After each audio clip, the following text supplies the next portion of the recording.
দিনটি ছিল ভাইফোঁটার দিন, কিন্তু কিছু বিশেষ কারণের জন্য এবছর আমাদের ফোঁটা হবে না।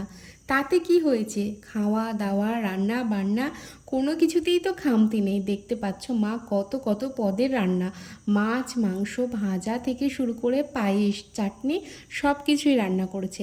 আর সেদিন ছিল বৃহস্পতিবার, যার কারণে আমাদের তো লক্ষ্মী পুজো আছে।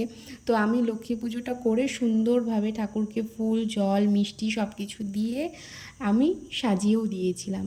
আর সেই সঙ্গে আমার মনের একটা ছোট্ট ইচ্ছাও আমি পূরণ করতে চেয়েছিলাম।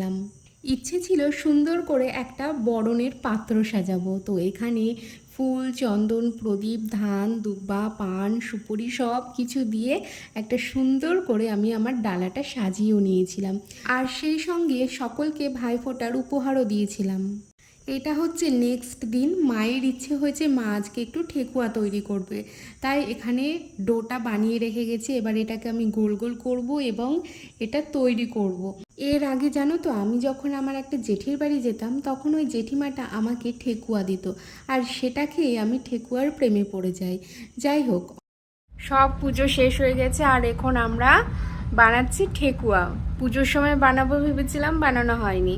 তো মা বললো যে আজকে হচ্ছে কি যে বানাই, চল সময় আছে।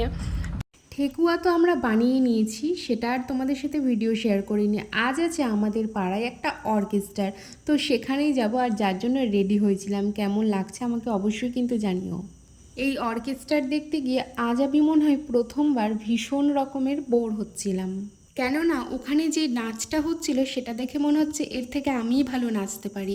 যাই হোক, এটা কিন্তু সেই নাচ না, এটা আমাদের পাড়ারই এক ক্ষুদে সদস্যের নাচ।